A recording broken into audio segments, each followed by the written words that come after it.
Well, hi everybody. This is Angelo Quinones, and you reach I Am Ministries. I Am Ministries is designed to give you dependable and accurate answers that come straight from God's holy and inspired word, the Bible.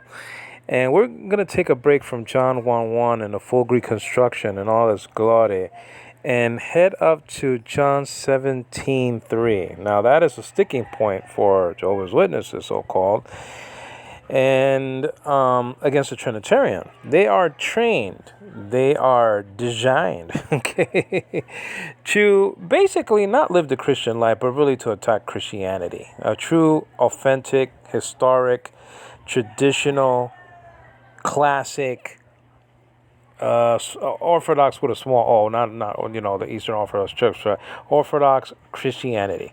Okay, they are designed, they are trained to do only that, not to live the Christian life, not to please God, not to really serve Him, but to attack us. And so what we do, we deal with that cult among other things, and also we walk with God on a daily basis.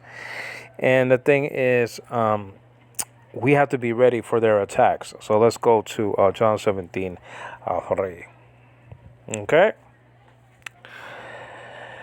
Yeah, so let's check this out. It says over here in the NASB, we're gonna look at the full Greek construction of this text, okay? Now, in order to do that, let me read the first few verses of this text. Jesus spoke these things and lifted up his eyes to heaven. Now, I just want to start right there. That posture is a common thing, okay, in the book of Psalms and the Old Testament. But probably he saw his father while doing that. It's just that's just the thing over there. But let's continue. He said, meaning Jesus, he said, Father, okay, the hour has come. Glorify your Son, that the Son may glorify you. Now, there's probably a subjunctive there. We're going to check that out. We'll check that out. Even as you gave him. Now, he's speaking in third person. It's very interesting. Is he speaking, is only one person. Jesus was only one person, even though he took upon himself an additional nature. Okay, it's not that I'm not saying that Logos is one person and Jesus is another. You're dealing with one person here, but is he speaking in his strictly in his about his secondary nature, and he's speaking in third person over here. Speaking in third person. So he did the emptying of glory, actually, and that's what really he wants back. He wants the glory that he emptied. He didn't empty his deity. He didn't empty his equality with God in such a way that didn't make him God anymore. Well, let's continue to read though. It says over there, even verse 2, even as you gave him, again a third person authority over all flesh, that to all whom you, meaning the Father, have given him, again third person again, he may give eternal life. He may give eternal life. He's saying he again, and again in third person. Very interesting. 3. This is eternal life, that they may know you, the only true God, and Jesus Christ, whom you have sent. Okay, so that's verse 3. Let's read this again. It's quite clear. Now, I just want to say there is a manuscript that goes beyond this. That it says basically, Jesus Christ who now has sent, okay, into the world, into this world. So this is about like basically 5 more words than meets the eye here. But do we count that as scripture? I mean, I don't count that as scripture. It's just it's an appendix in one a manuscript that you can see in the New Testament Greek manuscript volume that has to do with the Gospel of John, just John. New Testament Greek manuscripts, edited and arranged by Reuben Swanson and forwarded by the Greek scholar Bruce N. Mesker. Now, so you see like 17 or so lines, no pun intended, because it's 17 we're dealing with, right? 17 lines, around 17 lines on the page. Variant readings of manuscripts of the Gospel of John, chapter 17, verse 3. Okay, so there's a lot of variant readings according to this text, and there is sort of an appendix. There is an extra phrase, there's an extra clause that has to do with John 17:3. Well, so verse 3 says again, this is eternal life. Okay, so this is eternal life, that they may know you, the only true God, and Jesus Christ, whom you have sent. Again, he's speaking in third person here. Okay, he's speaking in third person here. In Jesus Christ, whom thou hast sent, not I. Who you have sent. It's very interesting speaking in third person almost all the way through here, from verses 1 through 3. Okay, but I'm going to stop there at that verse, and that's just the deal. Now, is he saying that he is the true God along with the Father? Or is he just saying that eternal life is to know both himself, and the Father? Well, that's a good question. That's a good question. It's just like 1 John chapter 5, verse 20. I mean, is Jesus called the true God, or is the Father called the true God? The rule of hutos. The hutos deals with the nearest antecedent. That's the rule of hutos. It's not a rigid rule. It's not a straitjacketed rule, all the time. Just like ikenos. Those demonstrative pronouns, ekenos, and hutos, meaning this or these, and ekenos means that or those. You know what I mean? And they have, the feminine side of a paradigm and things like that. So the question that cannot be answered there in 1 John chapter 5, verse 20. Okay, I mean, I believe that it's speaking about Jesus because hutos refers back to the nearest antecedent, which is logos in chapter 1, verse 1, C in this book. Okay, hutos is in the next verse. Okay, so which is a proper name, by the way, and it refers back to the nearest antecedent. The antecedent means the ancestor of a noun. A pronoun, and a pronoun means in place of a noun. So I mean, that's the rule of hutos, or hutas. I don't like to say hutos because it sounds like an adverb. But we're not dealing with an omega there. In this manner or whatever the case may be. I mean, we're dealing with hutas. Biblical pronunciation, standard pronunciation. But is Jesus denying his deity? First of all, there's no uome here. There's no, you're the only true God and I am not. I mean, that would have been a coup de grace for the witnesses. It doesn't say that. And I am not. It doesn't say, it will be u there, and I am not, declarative indicative, indicative statement from the indicative mood sort of chart, if you will. So it'll be u. It doesn't say, but, Allah, ego, eimi, u, or something to that construction. It doesn't say, but I am not.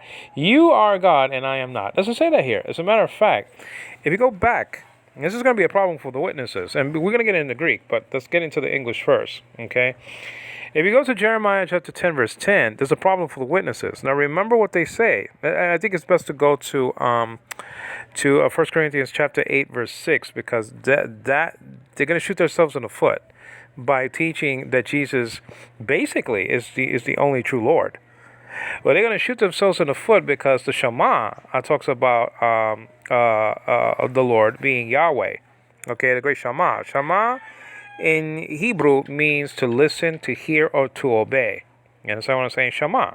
Shema Yisrael. Okay. Yahweh,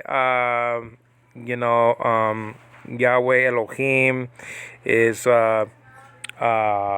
Yahweh Echad. Echad, the adjective comes after in Hebrew. The noun. You know what I'm saying? Echad, one. Okay. As a matter of fact, those are the Hebrew. That's the Hebrew word found for one God and one Lord in what you call it? 1 Corinthians chapter 8 verse 6 is echad. I mean, you know what I'm saying? It's just a deal. Now let's go to Let me wipe off my magnifying glass first, though. And while I do that, I'll waste just a little bit of time saying pospai, which means how's it going in modern Greek. Switching over to Greek a little bit, and so that's just it.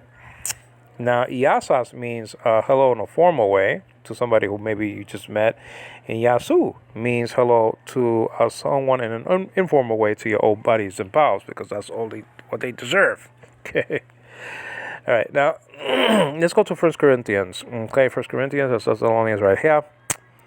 And so that's just the deal. Romans and 1 Corinthians. And you know what I'm going to be doing.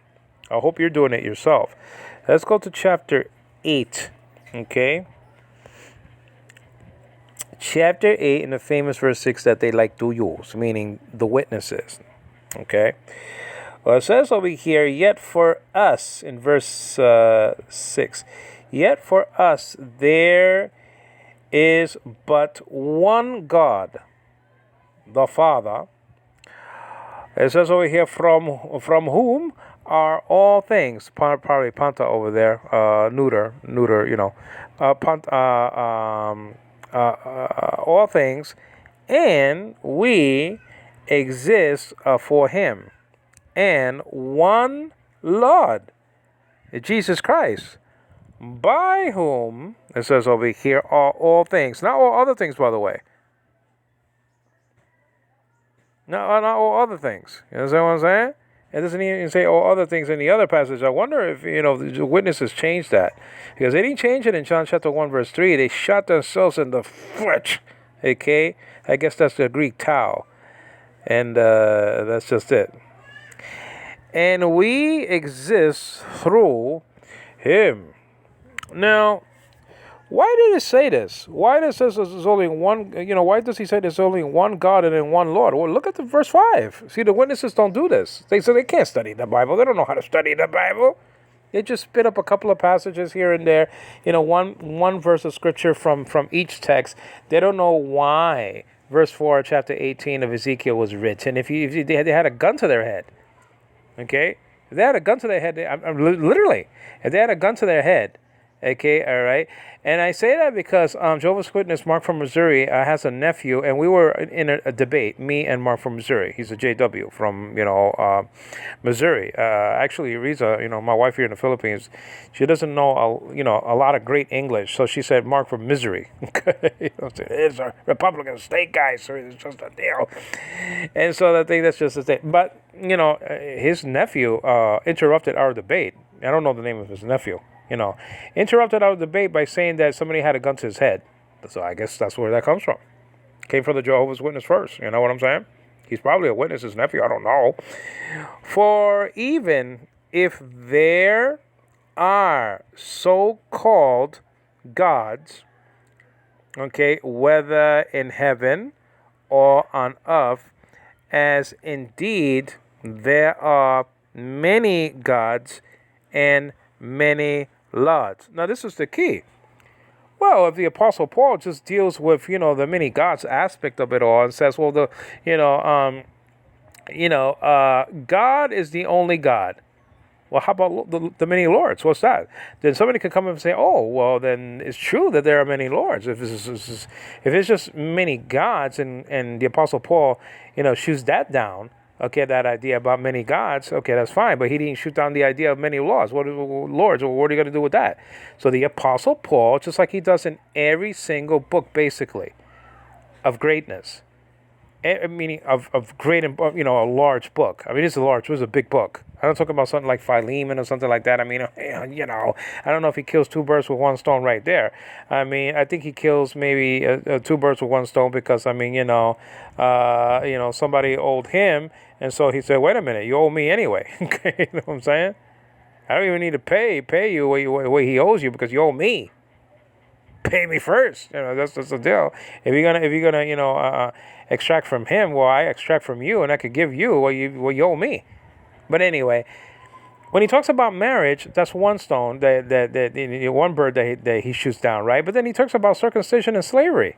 So he kills three birds with one stone in this book. 1 Corinthians chapter 7, and then you go to Philippians chapter 2. I mean, he's talking about the unity of the body of Christ, of the soma of Christ. You understand what I'm saying? And then but in doing that, he gave you the attitude that Christ had, that's dealing with his natures, nature A and nature B, or nature 1 and nature 2. So he kills three birds with one shot. There's nothing different here. What about if he said just, God is God? But what about the lords? And if he said, well, there's only one Lord, Jesus Christ, well, what about the gods, the false gods that everybody's dealing with? So, that's why they're designated in that way. God the Father, the Lord Jesus Christ, because it shoots down every single false pretense of any Lord or any God exalting themselves or being exalted, higher than the living God, the one that was in the altar, the unknown God in chapter 17, the praxis apostolon, actually the apostles. That's why. But the Jehovah's Witnesses, they don't understand this, so they just say, oh, well, there's only one God, the Father. And that's all they know. They don't go deep into the text. They're shallow thinkers, very, very shallow thinkers. You see what I'm saying? They don't dive deep into the pool. They just stay, you know how you used to, paddle away, like at the beach. We all did this before. I mean, you go to the beach and you pretend like that you're swimming. You have one foot down, you're cheating, you're a fraud.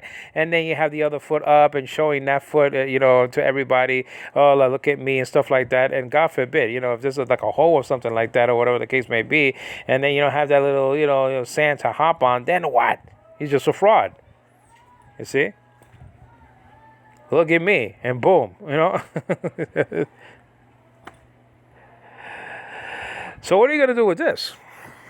Look at this. Bring them to Jeremiah chapter, okay, there's one Lord. Oh, so really that means Lord, like what, the landlord? No, it doesn't.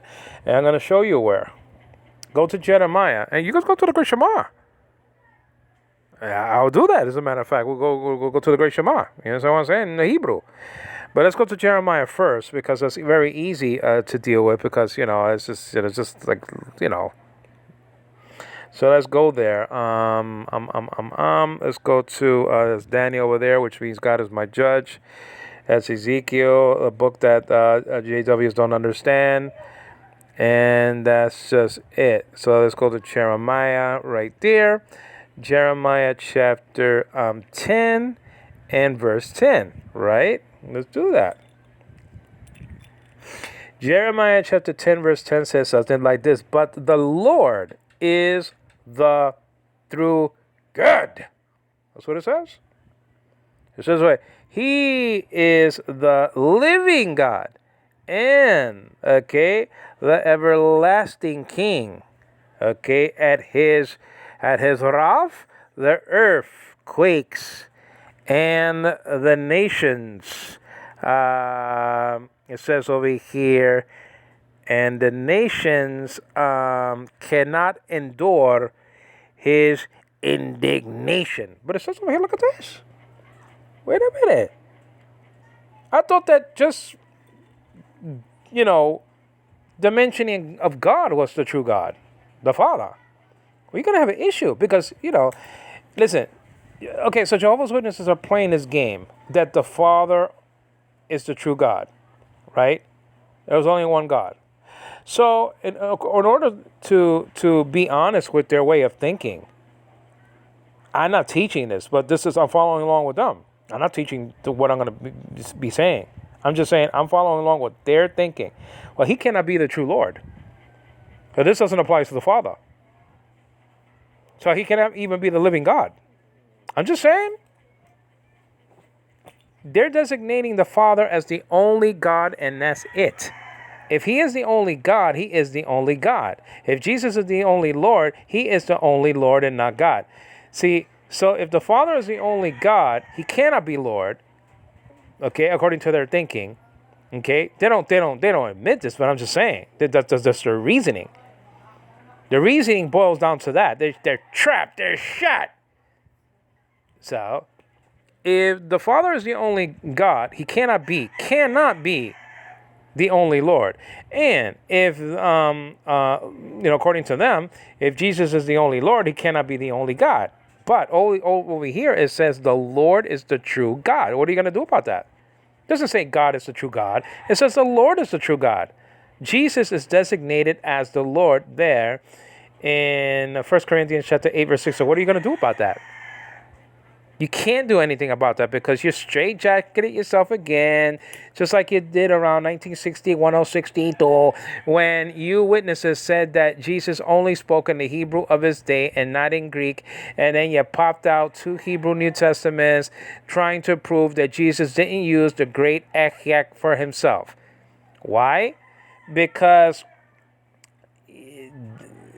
in order to do that, okay, why? Because if Jesus actually did say Echiak of himself, then he's Jehovah. Now, they had to have known of the 1817, at least the 1817 edition by G.G. Collier and T. Frey, translated from the Textus Receptus into Hebrew. Okay, all right. Collier, Collyer, and Frey is spelled out Frey. You can still get a copy of that Hebrew New Testament in Amazon.com.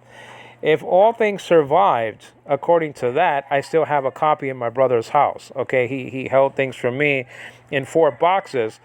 2 of the 4 boxes were destroyed, and 2 survived in the flood. And then, so I didn't bring everything to the Philippines with me. I mean, it was just impossible. I should have waited and brought everything, including my furniture and the rest of my clothes and stuff like that, whatever the case may be. Now I'm starting from scratch. And so that's just it. But you can still get it at Amazon.com. I can still get it if I wanted to. You understand what I'm saying? In that volume, the 1817 edition of the Hebrew New Testament and the 1880 edition of the Hebrew New Testament, Jesus did say Echiak of himself. So they had to have known that there was over. I mean, remember the JWs actually came on the scene. They weren't called the Jehovah's Witnesses at the time, but around 1878 or something like that, or 79. Charles Chase Russell was hanging around doing his publications and stuff like that, or studying eschatology or whatever the case may be. So that's around the time. Basically, well, actually, 1880 is before 1961 and 62. Last time I heard. So actually, the both Hebrew New Testaments actually were written way before the word "Who is He" publication in 1961 or 62. So I take that back. It's not only the 1817. I'm thinking about when they came on the scene, but before that book or booklet came on the scene in 1961 or 62. I mean, the 1817 and 1880 edition already was in play. So what they tried to do, they tried to come up with, and they did come up with 2 Hebrew New Testaments that Jesus didn't say Echiak of himself. He probably just say Ani, and in my app it says Ani, and that's about it. Not all Hebrew New Testaments say Echiak, that Jesus said Echiak of himself, and nobody can use that for himself except for God. Echiak asher Echiak, I am what I am, or whatever the case may be. Echiak is equal. The only name that's equal to the Tetragrammaton in the Bible is Echiak. That is equal to the Tetragrammaton. That is first person. The Tetragrammaton is third person. Okay? That's just the difference. That's the difference there. Echiak is first person, says Mouse in his complete expository dictionary of all the New Testament words when you're studying the word Yahweh. And he gets into Echiak and he gets into Yahweh, that, Echiak is first person, Yahweh is third person. And so the thing is that, the witnesses came up with, this lie saying that Jesus never spoke in Greek but in Hebrew. You cannot prove that. The Bible doesn't say that. As a matter of fact, on his cross, he had 3 languages there on the title. This is Jesus, the King of the Jews, in Hebrew, Greek, and Latin, or Aramaic, or whatever you want to call it. Okay?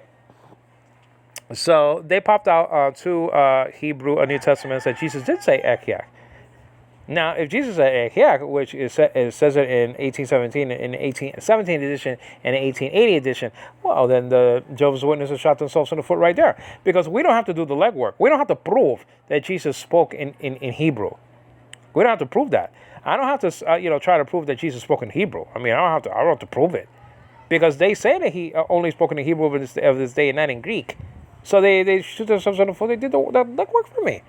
They did the job. I don't agree with it, but I could use it. Okay, you said that Jesus only spoke in Hebrew, not in Greek. Okay, I got two Hebrew New Testaments that Jesus said Ekiak, okay, for himself, and he used Ekiak for himself, and only Yahweh did that in the Old Testament. Only I could say Ani. Ani, I could say what's this? I could say Ani who, I am he, I'm Angelo, like that. I could say, incidentally, the blind man didn't say Ekiak. He said Ani who. I am he. He means who, and who means he in Hebrew. Ani means I am. Okay, like that, So, I am he. Are you the one? Yeah, Ani who. I am he. John chapter 9. The blind man was talking about himself. Yeah, he said Ekiak. The Apostle Paul didn't say Ekiak in 1 Corinthians chapter 15. But by the grace of God, I am what I am. He didn't say Ekiak, though. Ekiak. He didn't say that. He didn't dare. Nobody can ever dare to say Ekiak of himself. That is reserved for God only, exclusively.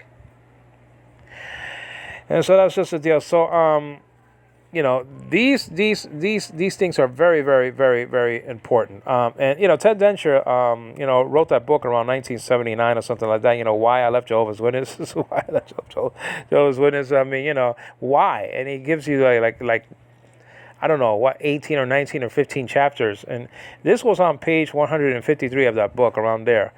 And he said, Jehovah's Witnesses, I'll say this, popped out to Hebrew New Testament saying that Jesus didn't say Ekiak of himself, but just as easily I can pop up to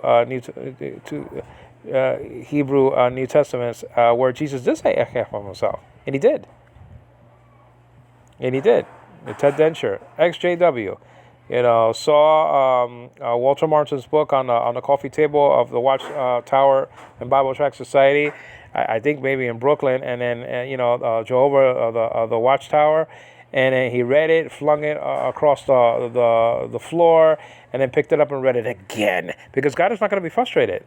God is not going to be frustrated by me. God is not going to be frustrated by you, by anything that we do. He's going to have his own no matter what. All right. So, but this is the thing. It says over here very clearly and cogently and boldly. It says over here. It says, but the Lord. It doesn't say God. It doesn't say God is the true God. It says, but the Lord is the true God. What are you going to do about that? You just designated Jesus as the Lord, as you should. Not Lord, separate from the title of God also, because they're all, meaning the Holy Trinity, the Holy Family, and those three, are called, all of them are called Lord, and all of them are called God.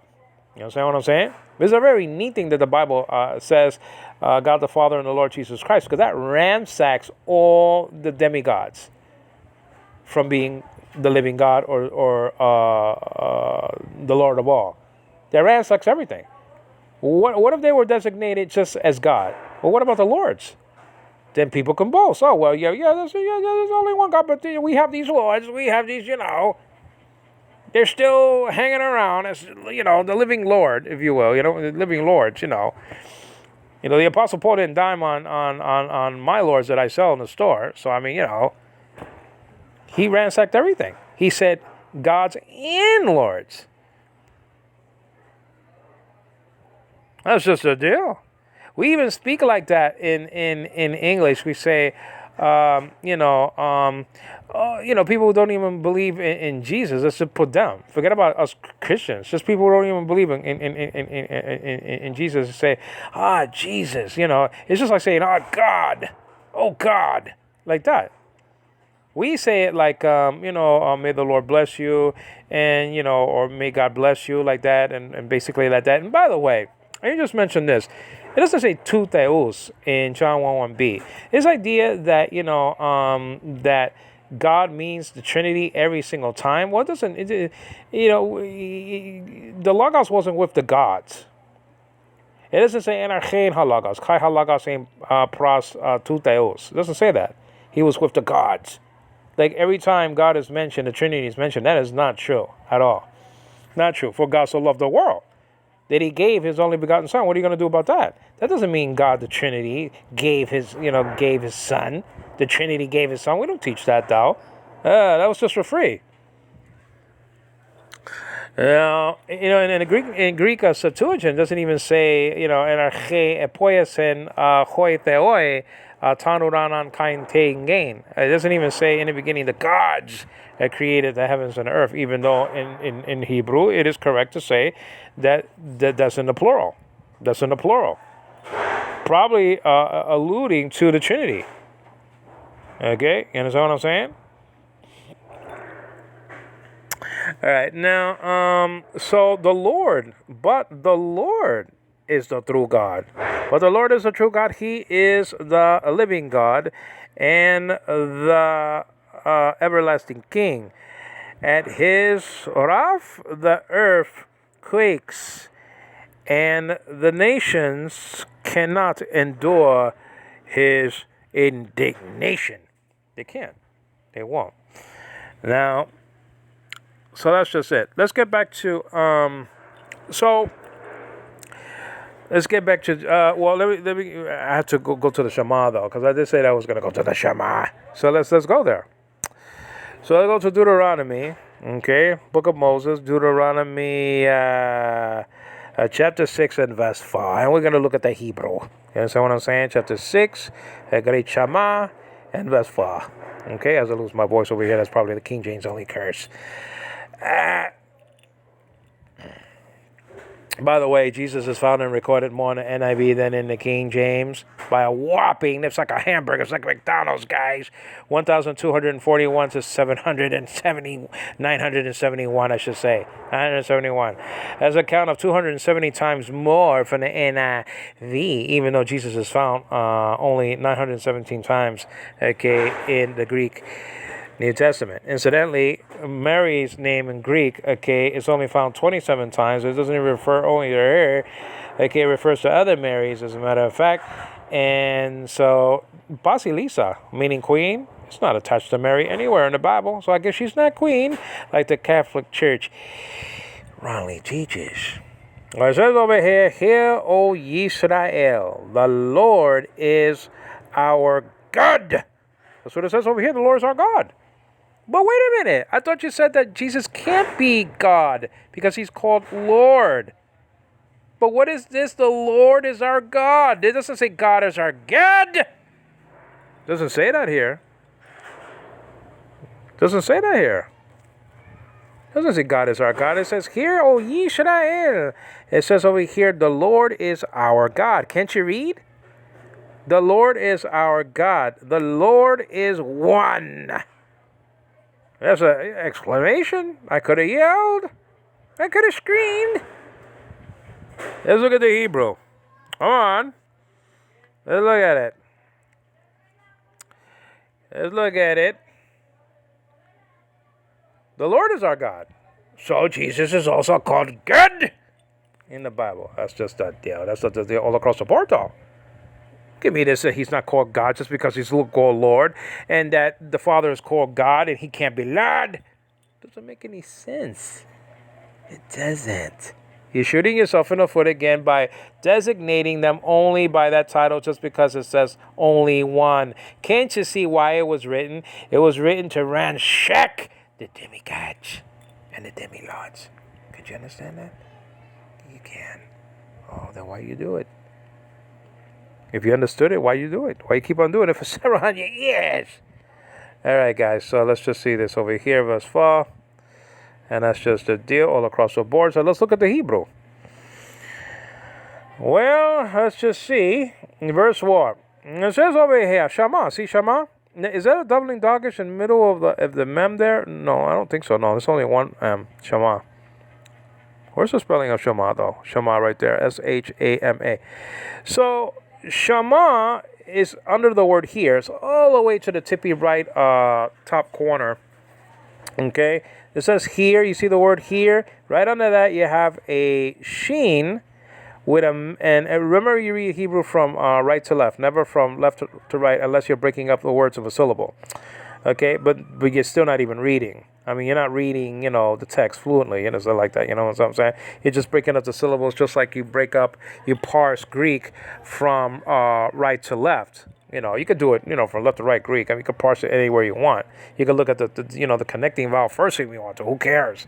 The transformative sigma, you can look at that first if you want to, or if you want to identify a subjunctive. I mean, you could look at the eta or omega or whatever the case may be. Not to mention other clues and stuff like that. But those are the signs of a subjunctive, and I mean, you could do that. Just look at that. Forget the other stuff. Look at this. Looking at the stem does help, though. Okay, understand? And the personal ending in Greek, but under the word here, hear, is the sheen. Okay, and I gotta blow that up a little bit. Not literally. I'm just saying, I gotta blow that up a little bit because I gotta use magnification. Because the thing is that the diacritics are kind of small for me. Oh, sorry about that. Not storage. What am I doing? Accessibility is what I want, and then magnification. I think magnification, and then and confirm it, and that's just it. Okay, so let me Okay, so why doesn't it do it? Let me see.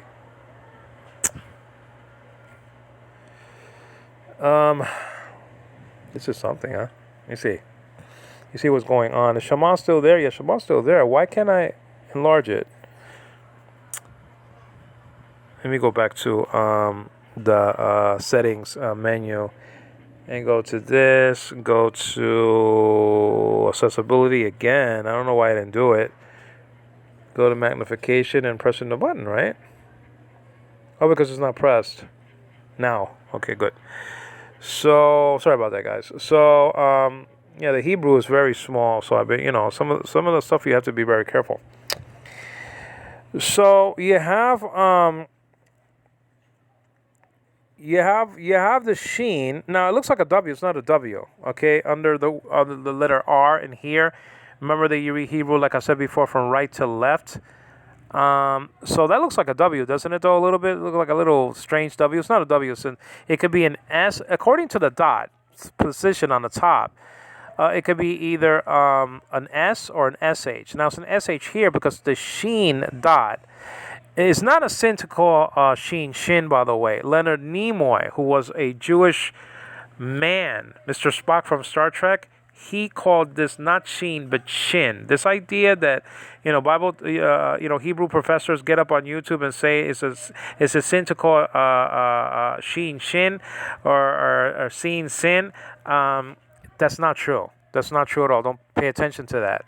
There are Jewish people that call this shin just as easily as sheen. Okay, but let's call it sheen for now. The sheen dot is on the upper, not on the letter. Thank God it's not on the letter because it's really hard to see. But it should be above. It's above this letter, above the upper right-hand corner of the letter. Now, when that is in play or is placed there, then this is an SH. Now, imagine that dot above the letter being on the opposite side. Okay. Then this will be an S. Okay, this will be an S. Okay, like in the word susim or something like that. Susim, which means horses, or like that. So so that's just the deal. So that's an SH, and then you have the schwa underneath it. So it has like a-ish sort of sound, the schwa, sha, and then you have the mem. It looks like a half M, right? The letter in the middle there. So just think of it as a half M. It looks like an N, doesn't it though? An N like a Nancy, but there's no N that looks like an N in Hebrew. So if you're looking at something that looks like an N, sort of like a half a M, just pronounce it like mom or Mary like that, whatever the case may be. And then so you have the patach in biblical Hebrew.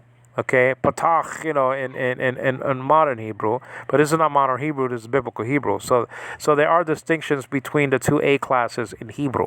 Okay, the kametz and then the patach are different A's. The kametz is an A. It can be an A, I should say. It can be an A like in father, and then the patach is an A like in the word hat. So shama, actually. And then you have an ayin. It looks like a Y, doesn't it? And that's a silent letter, the ayin. That's two silent letters, and it's just peculiar, though, so I'm not going to get into that. So let's just call it silent for now. There are two silent letters in Hebrew, the ayin and the aleph. The ayin can be silent. It is known in some circles as a silent letter, in some circles it is not. So, but just for now, the two silent letters in Hebrew, the aleph and this letter. Okay, guys, it doesn't make a sound anyway in this word. Okay, so shama. Okay, if you want to say shama, go right ahead, because the modern Hebrews will pronounce it shama, not shama. You understand what I'm saying? Now, so basically, you learn three letters of Hebrew. You learn the sheen, which is an SH, the mem, which is an M, and the ayin, which is, it's a silent letter anyway. All right. So what else we got here in the Great Shema? Shama and then Yisrael. Let's check that out. Okay. We're studying John 17:3. We're studying more on other things, but we have to establish, okay, that Jesus might have been talking about himself in John 17:3, the last clause there. That's what I'm trying to do. It says over here, Yis. Now you have actually the S there. Okay, Yisrael, which means prince with God, Yisrael. So you have the Yod, like in the Tetragrammaton. So you have a Y there, right? And right under the E and the L in Israel. But it's really Yisrael, and that's just a deal. So three syllables there, Yisrael. And so anyway, you have the Y, and then you have a dot underneath the Yod. Well, that's an I class. That's a Hirek. And so that's an I class. So you got Yi. But how you get Yis? Well, you have the scene now, because the dot is on the opposite side. See, the dot is no longer on the it's no longer above the right upper corner, but it's above the left upper corner. The left upper corner. And there's a schwa there, the two dots that looks like the Braille B. If you read Braille like I do, excuse me, if you read Braille like I do, okay, and I'm about to sneeze again. And so the thing is that so I can't help it, guys. Saying again, it triggers something. Jehovah's Witness Mark from Missouri says that again, I bring my son into the world. That's used in a very special way. The word again, it doesn't have to do with the teaching. Look at Romans chapter 15, around verses 9 through 12 or something like that, where the Apostle Paul uses the word again. He's not talking about again being part of the teaching in the tissue of quotations.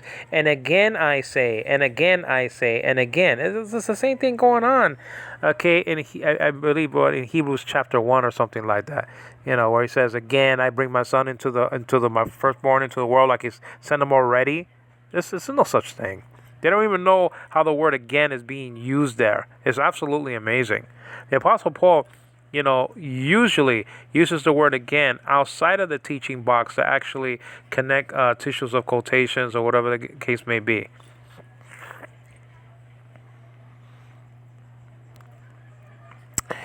Well, that's one syllable, yis, like Yisrael. And then the other syllable has an R. It's like an opposite side R with a little tiny T looking thingy and that's the kametz, and that right there is functioning as an A, like in the word father. As a matter of fact, the spelling underneath this, okay, is Yisra. You see the R-A there? Y, capital Y-I-S-R-A-E-L. And so that's acting like an A there, the kametz there. So Yisra. Okay? It looks like an R, but it's an opposite side R, And then the last syllable, you have kametz. It looks like an X, but it's not an X, it's a silent letter. And so, and the emphasis is on the last syllable there. You have this arrow there, for emphasis there, marker. And then you have the sere, the two dots. It looks like a Braille C. It looks like a Braille C, and it's like two dots side by side to each other. And when you see that, just think of two people, just two people walking along, and call those two people they. And then you're going to remember that this makes an A sound. This makes an A sound in biblical Hebrew. So just think of those two dots as two people, a man and a woman, Adam and Eve walking together, or whatever the case may be. And so the consonant doesn't make any sound. The aleph doesn't make any sound, but the vowel points do. Okay, sere. So you have A, and then you have like an upside down looking 4. That's an L in Hebrew. Okay, that's an L in Hebrew. You see the N and then proper on the top of the screen there. Just go below the P and the R, and you're going to see that Hebrew letter that I'm talking about. Okay, it looks like an upside down 4 or something like that, That's an L in Hebrew. Okay, and that's the word for God in the singular, El. So Yisrael, Yisrael, Israel. Okay, so that's just a deal. Shema Yisrael. So you already learned the first part of the Great Shema. Shema Yisrael, and then you have the Tetragrammaton over here. So let's poke the bear here. The Tetragrammaton consists of 4 letters and 3 different letters. Yod, He, Wa, or Va, He. Okay, now that vowel, or not vowel, that letter, okay, can be pronounced as Va or Wa. Okay. Yod means hand, He means behold, Va or Wa means nail, Wa in ancient Hebrew, and He means to behold. So that's basically it's telling you the gospel story right then and there. And that's my opinion. That nobody taught me that. I didn't see that anywhere. Just I did the research of the meanings of these letters, and it's telling you I believe the crucifixion of Jesus right here in the Tetragrammaton. Hand, behold, nail, behold. Now, I have a study of the Tetragrammaton on YouTube, and maybe you can check that out. Tetragrammaton appears, okay, more than 6,800 times. Vines has it, I believe it is 6,828 times. Mounts in his lexicon has it at 6,829 times. So there's a difference of 1. Okay? So, I mean, you have Yod, and then you have the Shua. You have He with nothing underneath it. You have the Va with the Kametz, and then you have the He. And people say that these diacritics were actually borrowed from Adonai. Okay? From the word Adonai. Shama Yisrael Yahweh. Okay, there you go. Yahweh.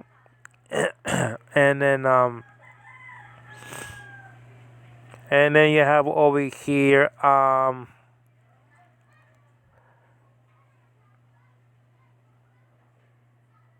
says over here Elohenu.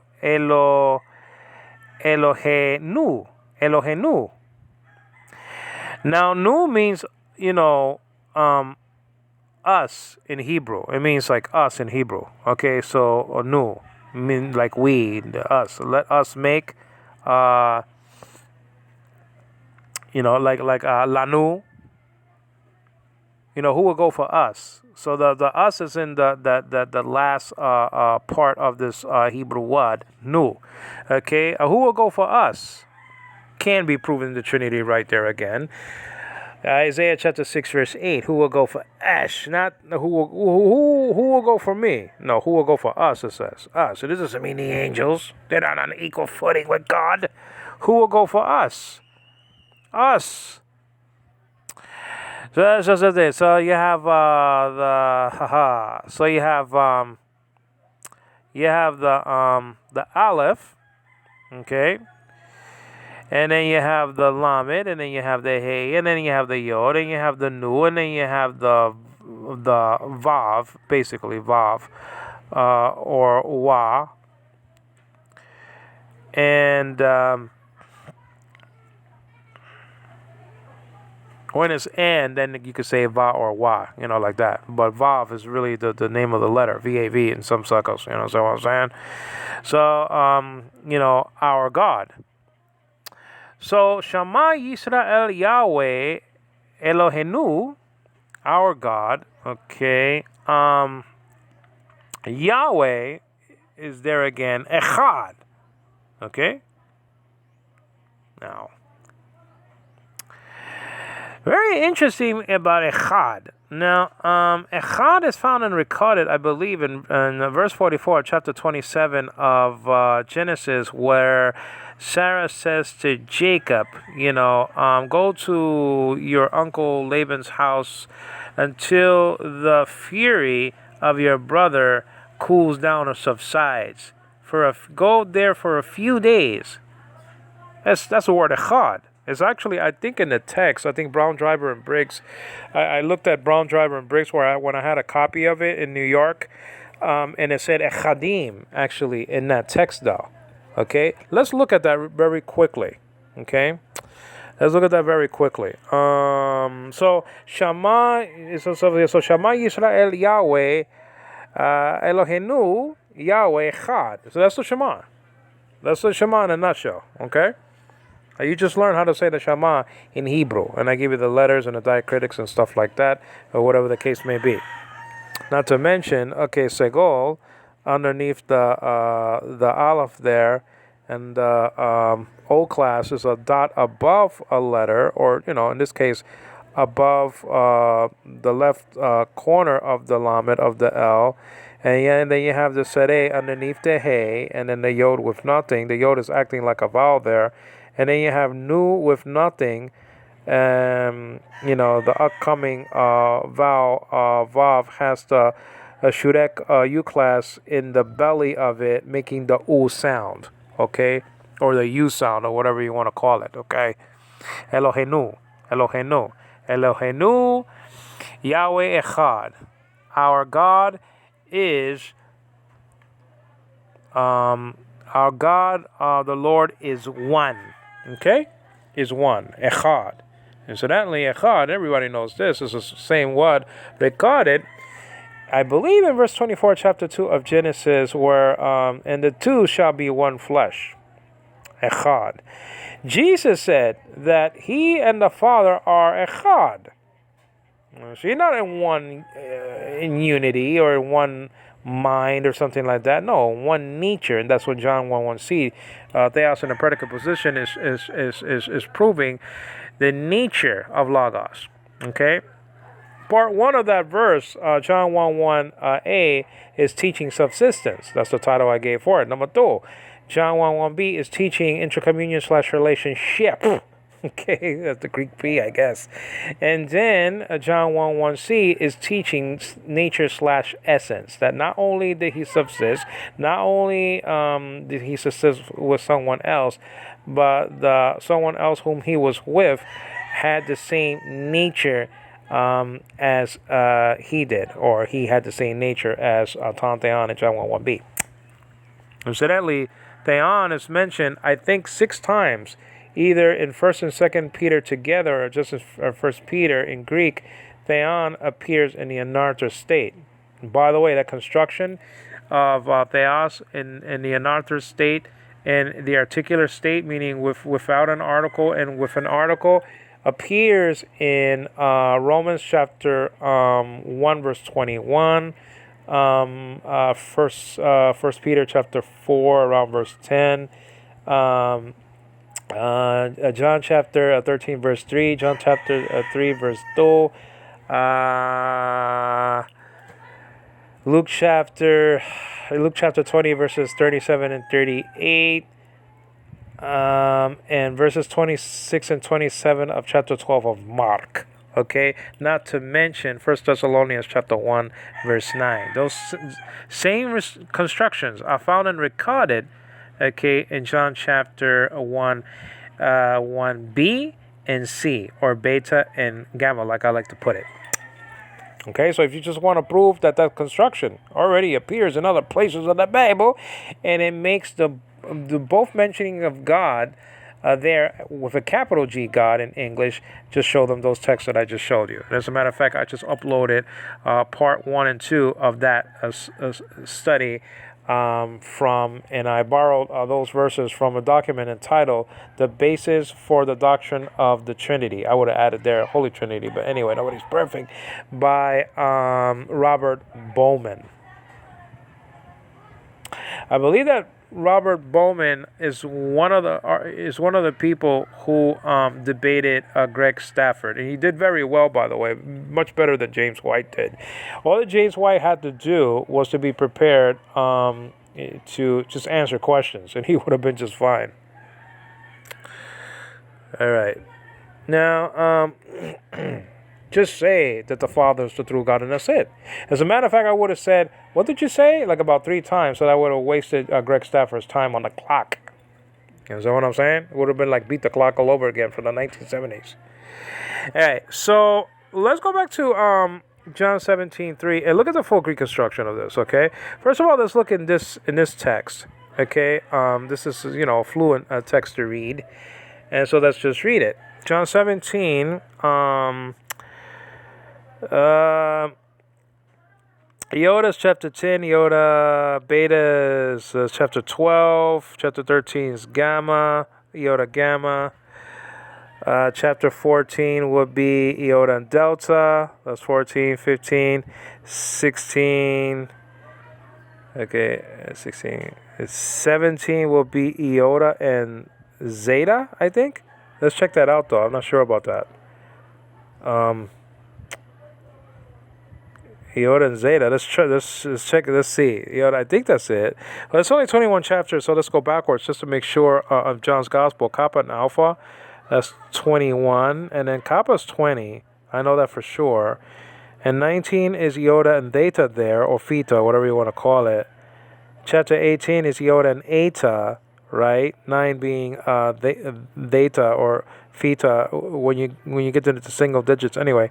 And Iota is number 10. So it has to be Iota and zeta, nowadays called zeta. Let's punch the bear in the nose. This is delicious. Okay, so that's just it. So let's go all the way to, well, actually, 17:3 is not that far away. So I'm used to doing that with Luke chapter 20, verse, or Luke chapter 8, verse 54, and I go all the way to the end. I just go like that, but I don't have to do that here. It's basically in the beginning of the chapter. All right. So it says over here, wait a minute, this is her over here. This is a her, Alte. This is not it. But her, wait a minute. Wait. Alte, this is the feminine. There's no Alte there. Wait a minute. But this. Oh, yeah, I see what it's doing. It's acting like an adjective there. Alte. I think that's what it is. Let's just check it out. Let's read the whole thing to see if this is verse 3. It says over here, Alte, but this. Okay, so it refers in the feminine. Okay. But this is, okay, estin, hey, Ionias. Okay, Ionias. Because I was going to say her like a woman is not there, but I know what Alte is doing. Okay, this. It's just saying this, but it's in the feminine because it's referring to eternal life. So, hey, Ionias. Okay, eternal life. Eternal life is feminine, by the way. And that's just a deal. And then Zoe, that's for life there. That Hina, now a subjunctive might be coming up next. Okay, Genosko se might know in the omega. I think it's pointing out the subjunctive there, the omega in the word might know or may know. You se from the su soy se paradigm. Second person personal pronoun from the su part of the paradigm. Ego, su, and then autos. Those pronouns. Ego means I. Su means you, and then autos means he. He. Se you.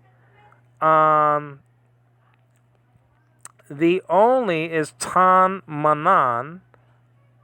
Tan manan, okay, with the acute marker there. Alethinan, thean, okay, the through, okay, all right. Alethinan is through. God, and that's in the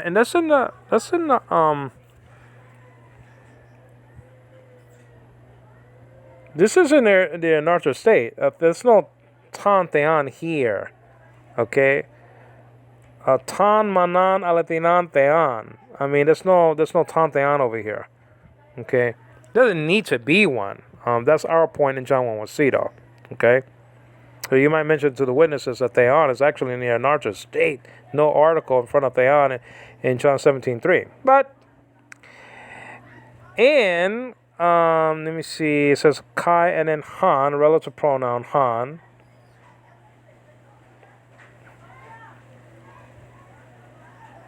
Apestelas.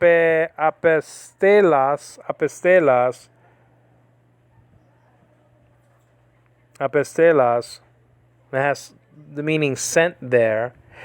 Incidentally, in one of the manuscripts, it's not even this word. It's actually pempo. And I think it's an epsilon. It's actually, when I looked at that for the first time, I didn't recognize the word. And then when I was reading in Greek, praise God, He gets the glory, not me that we can even do these things. When I was reading the Greek from Revelation chapter 22, verse 16, and I saw, ego,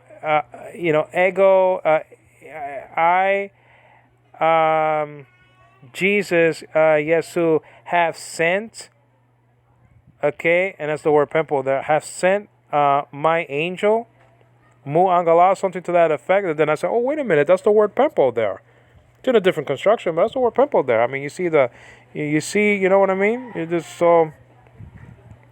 you see a similarity to.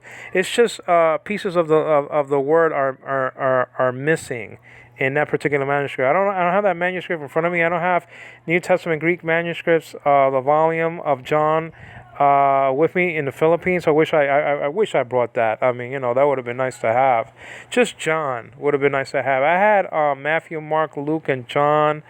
I don't know if I had Acts. I think I had Acts, Romans, 1 Corinthians, and Galatians. I skipped the 2 Corinthians though, but I had several books. I think I have 7 volumes or so of New Testament Greek manuscripts, and it's just one book has to do with one book of the Bible, and it gives you Greek variant readings on one page.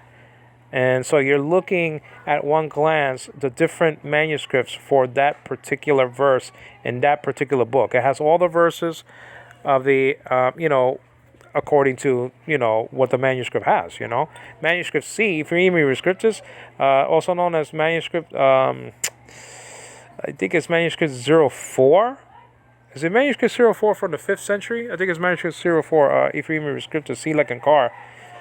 And it's badly damaged when it comes to John 1:1, A, B, and C. It only has the energe, the prepositional phrase. It only has the preposition and the object of the preposition in John 1:1. That's it. After that, I mean, it's worthless, that manuscript, when it comes to John 1:1. Well, let's continue here. Ape Stelas, uh, Jesus, okay, is in the Yesun, that's in the accusative singular masculine construction. Yesun. You know the Jesus paradigm, okay, in Greek. Jesus, Yesu, Yesu, Yesun. Okay, it's not Jesus, Yesu, Yeso, and Yesun. There's no such thing. The dative and the genitive share one construction, Yesu. So if you see that, it's not going to be so difficult because maybe it's going to have a Cristo there, his title. So that can help you understand that Yesu is in the and if I say Cristo in the dative, that is in the dative case, and this is functioning in the dative, which is the case of interest. Or you could see to Yesu, and then you're not going to think it's a genitive, or you could have tu Yesu, you're not going to think it's a dative, if you see Christu, you know what I'm saying? So that's just the deal about that. So anyway, over here it says Christun, or actually Yesun Christan.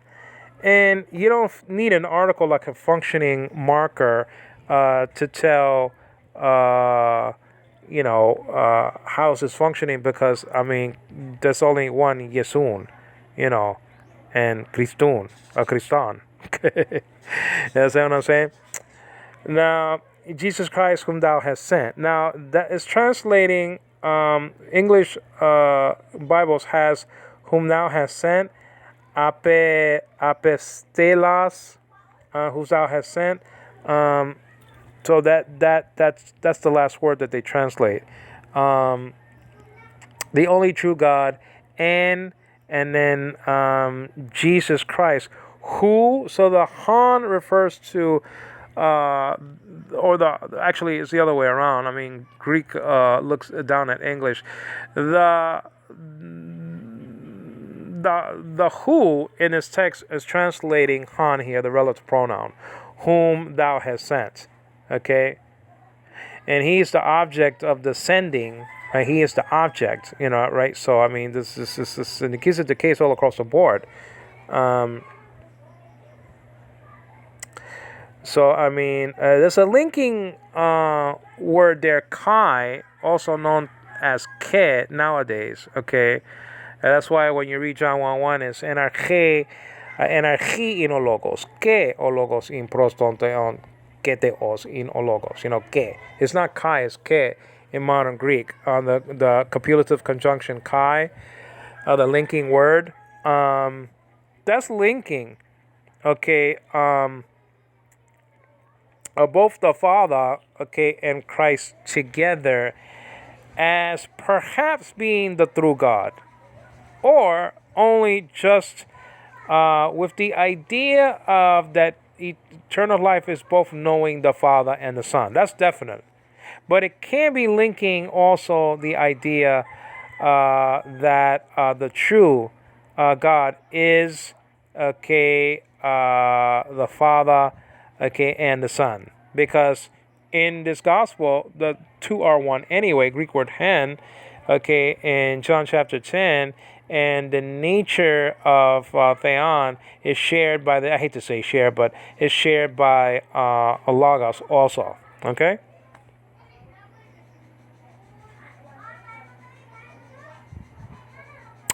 All right, so let's check it out. Let's check out the full Greek construction in that sense, like in the spelling and like that.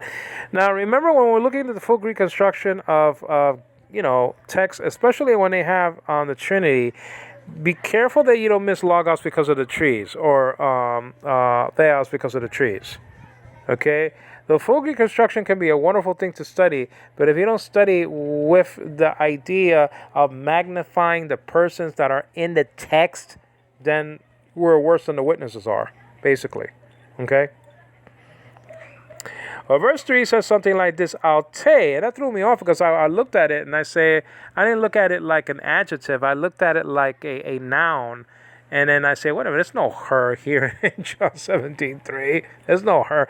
But then, muscle memory, praise God, the alte could be used as a noun or could be used as an adjective, this, you know what I mean?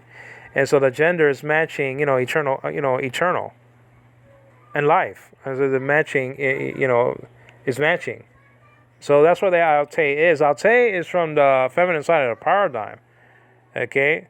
So what is it? I think it's what alte, alte, and attain, something like that to that effect.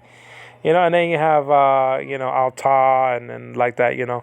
The neuter side of the paradigm. Of course, you got the altas, the masculine side of the paradigm. So this is from the altos paradigm, but it's the feminine side of the paradigm. Okay, and this is a first declension word, alte, and sometimes it can mean her, but this is used as an adjective. This. That's what threw me off. And then I said, oh, okay, it's an adjective. It's not a noun. So there's no her here in the text. You understand what I'm saying? So I'll tell you the third person personal pronoun from the altos part of the paradigm. Actually, it's spelled out alpha upsilon with the actually haute haute actually. So actually this is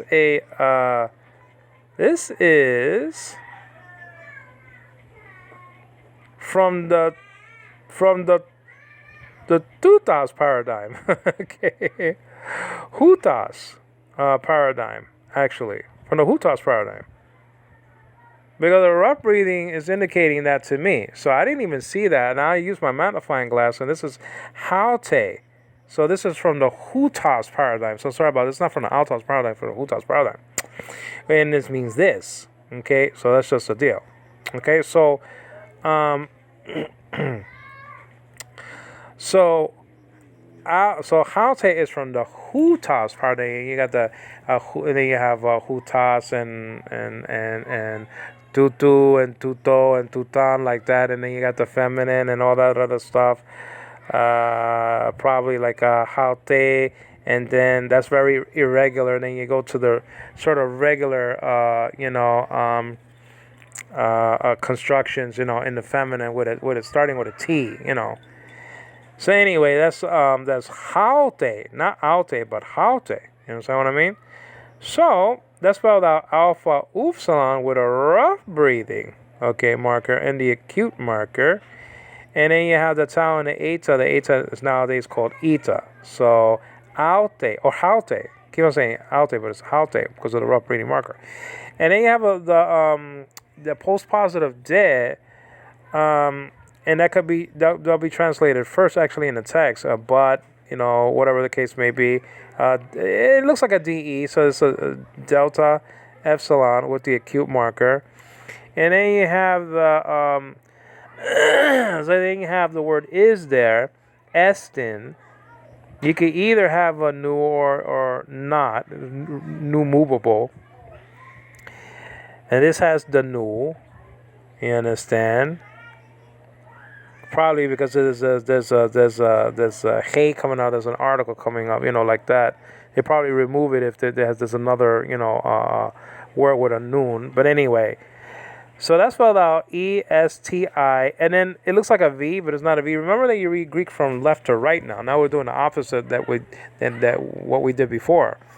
Hebrew we read from right to left. Now we're reading from left to right. You understand what I'm saying? Like you do French, Spanish, Latin, Greek. No, I'm just kidding. Okay, it's that. Tagalog, Cebuano. I mean, for the Philippine, dialect, stuff like that, or whatever the case may be. You understand what I'm saying? So, Esten will be epsilon with soft breathing. So it's not he, it's e. It looks like an apostrophe over the letter, right? But it's not an apostrophe. It's just a breathing, marker, showing you that there's no aspiration. It is showing you something. I disagree with some scholars who said that it's not showing you anything. It's not doing anything. It is pointing at something. It's there for a reason. Okay? But anyway, you have epsilon, sigma, tau, iota, so ESTI, and they look like that, and look like those letters. And the V-looking letter is not a V, though. That's the only tricky thing.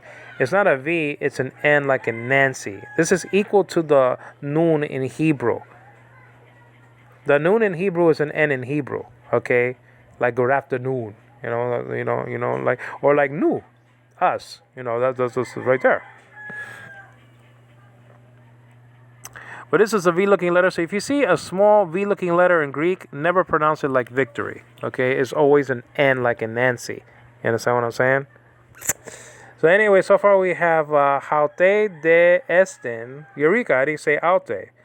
And then you have hey, which is a feminine article for one of 24 so-called definite articles. Listen, an article is called a weak demonstrative. It could do a lot of nice things. It's not only the. It's just English has the word the being used like that to point out if something is definite or not. Not with Greek. Greek is a very flexible thing, the article. Okay? Now, in modern Greek, it will be e, like maybe y Turquía. I think it's in the feminine Turquía. I think Canada will be O Canada, right? O Canada will be masculine, but Turquía will be E is feminine. So it'll be E Turquía. It'll be E nowadays. It's not, hey, the article. But the article, I mean, could be used for special definiteness, like Hebrews chapter 1, verse 8. Oh, God. With special definiteness, the article had to be used because it's basically there's nothing else to point out special definiteness. That there is in older manuals, it's called the inflectional particle, and omega with a soft breathing marker and circumflex. I mean, that's the O, like in Old Timothy, whether it's capitalized or not. Like in 1 Timothy chapter 6, verse 20, and Matthew chapter 15, verse 28, it's still O. I mean, it's still the same thing. O with special force now, though. Okay? So, and then it could be that one, okay? An article can be used as a pronoun. So, yeah, so you have to be careful with that. You have to be careful with saying, oh, well, a noun doesn't have an article, so it's not definite. That's hogwash. It's hogwash in Greek, actually. Theos is going to John 1:1, C, which I officially call this a Syrian section because you're born again, you got to believe in the full deity of Christ. And just read Colossians chapter 2, verse 9, theatetos there, a Godhead, all the fullness of the Godhead dwell in him, somatekos actually, bodily, okay? So,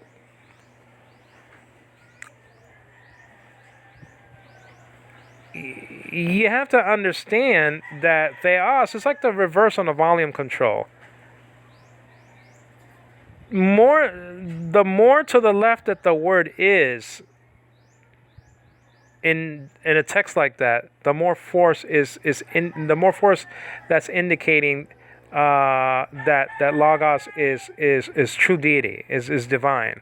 And so you have translations like the word was divine, or what God was, the word was, and stuff like that. And I mean, but it doesn't say something like, but the word was not God. And it'll be something like Allah, halagos, and then it will be u because that's an indicative, and then it'll be ain over there also, ain u theos. Now I came up with this scenario. Check this out though. That could be to our benefit also. But if theos is anarthros in that scenario, follow along with me. Even you Greek scholars out there, follow along with me. If the text would have said, but, now check this out, the witnesses will be forced in this scenario to say he's not a God. Check this out. If the text would have said something like this, which on the surface looks damning to our argument, but underneath the accidents, okay, lies something much more glorious. But the word wasn't God. Now, according to the witnesses, they would have had it translated like this. But the word wasn't a God. If it had but, and then the Allah would have been, very powerful. The word but, but this, but that. It's not the God of the Muslims. It's Alpha, Lambda, Alpha, A-L-L-A. Okay, that's just how it's pronounced, the word but in Greek. Allah, Alpha, Lambda, Alpha. But the word ha-lagos, Allah, ha-lagos, ain, u, theos, or put it the other way around. Allah, theos, ein, u, ha, logos. Well, you're going to have to be forced, if you're a Jehovah's Witness, to actually translate that, be consistent with your teaching, and saying, well, it's in the another state, so it's not definite. So then you have to say, but the word wasn't a God, with a small g God. Not with, your other translations, like, Luke chapter 20, verse 38, or whatever the case may be, or 37, or whatever it is. Maybe Mark chapter 12, verse 27. You have a, but then you had a capital G God there. You're picking and choosing where a capital G has to show up. The same construction is in all of those texts that I mentioned earlier, that are really embedded in John 1:1, B and C, and the witnesses will be caught because they have to write, but the word wasn't a God. You see, you're following along with me, right? Let's get back to John 17:3. So actually, spit out that scenario to the witnesses. It's going to be very entertaining to be, witness being cross-examined at that point, even a scholar. Now, see right here. Where were we at, though? All right, this is verse 3. So we read so far haute, meaning this, okay? And then de, meaning but.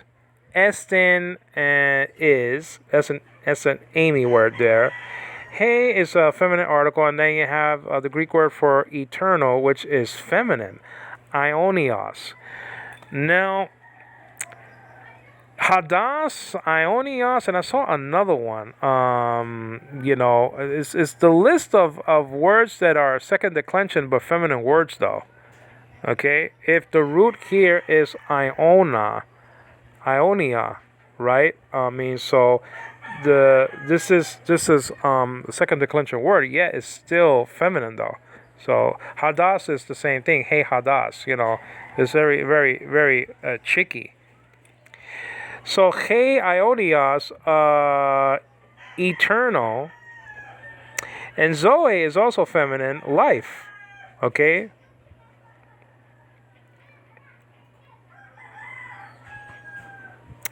All right now, so Zoe is, so let's spell out these, so the article, getting back to the article is spelled out, okay, eta, nowadays called eta, but eta in biblical Greek with a rough reading, such as hey, like hey, you, like that.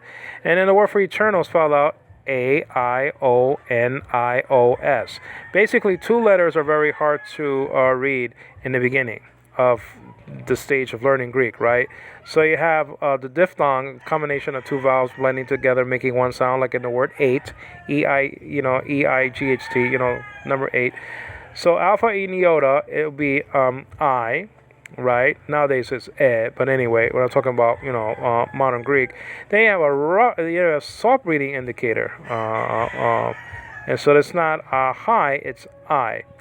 And then you have the W-looking letter, which is not a W, is an omega. The value of omega is actually 800.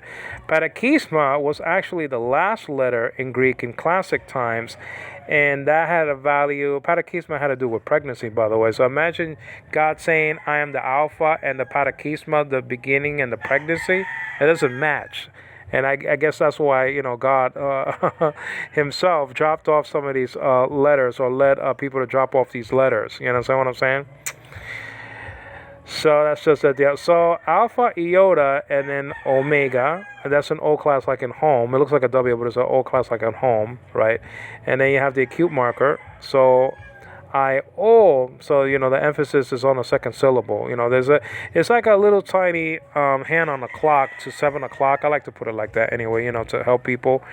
And when you're seeing that, you raise the pronunciation of the syllable right then and there. Okay.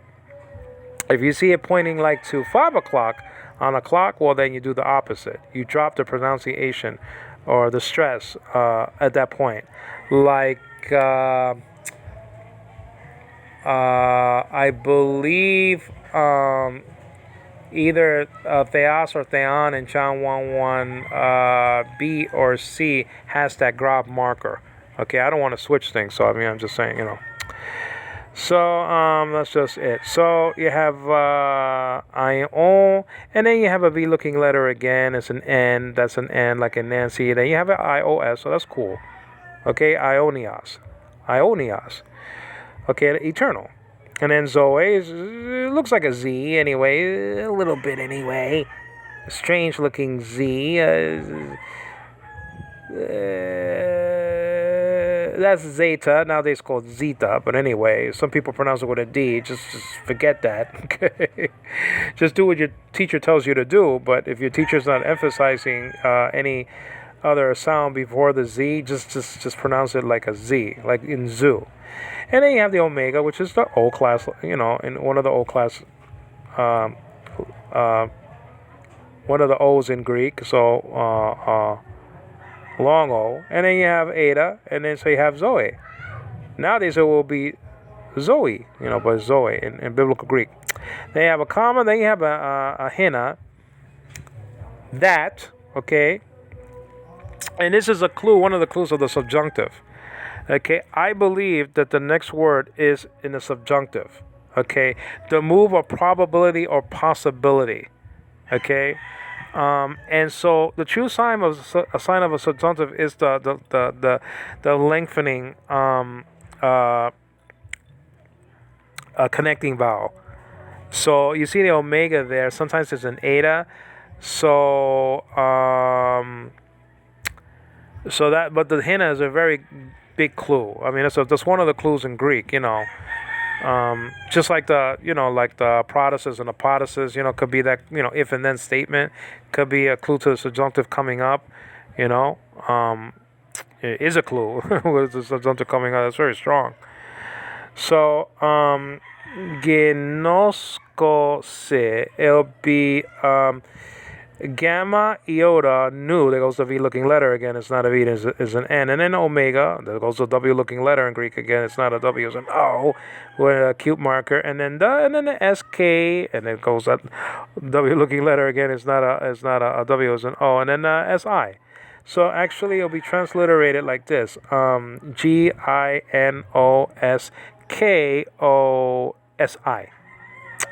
Okay? Genoskosin. Genoskose. I believe in one of the manuscripts it has the nu in genoskose. I think it's genoskosin se. Because I used to say genoskosin se. It's very easy to have the N there. The nu. I believe that's the case, but I don't have that manuscript in front of me, so And then se, it looks like a S and an E. At the left-hand corner. It looks like an S and an E on the middle of the screen. And that's from the Susu Soy Set paradigm. You, your, to you, and you. Okay, something like that. Okay, this is in the accusative case construction. Okay? Singular, by the way. Susu Soy Set. To know you. The only is ton manan. Now, I mean, some people will pronounce it ton monon, but if you pronounce it tone, I mean you're making it into a genitive plural article. So it's very bad to shove the modern pronunciation of Greek to the biblical account. I mean the biblical pronunciation. Okay, like ton theon, it sounds like a genitive plural. So you're gonna be turning things into maybe not completely, but into participles or subjunctives or something that's not an article. It might be an article or singular into plurals. I mean, tonteon at the tonteon of the gods. Okay. A pros doesn't take the genitive, so we're clear in that situation. But if you're listening to it on a CD and you're just mixing everything together, you're gonna have chaos, though. So my advice is just to stay with one pronunciation to a set of specific people. If you're talking to Greeks, then use modern pronunciation. If you're talking to people in seminary or something like that, then use the standard biblical pronunciation. Incidentally, the translators of the New World Translation. I'm not talking about the Silver Sword. That's lousy also, but the New World Translation of 1950. I mean, one of them was either born or lived in modern Greece, and he didn't even know what the subject of the census of John 1:1 was. Didn't even know that it's logos. Didn't even know that it's logos. That's the subject of the census. It's amazing. And I think they were also brought into court, and then they failed Hebrew and Greek tests. So, I mean, just like Russell failed in court in 19 around 13 when he sued somebody, and then and he lost the case, just like he lost alimony, in 1909. 3 years after the invention of the airplane. So I mean, I guess he left his home on the airplane that was just previously invented, and that was just it. You know what I'm saying? So, when was the invention of the airplane, in 1903 or 1906? Because I think he got divorced in 1906 and settled in 1909. Took him 3 years to settle. Goodness gracious. All he had to do was just give him the Burger King castle, and that's just about it. She would have been happy. All right, guys. I mean, Gnosko Sensei, knowing,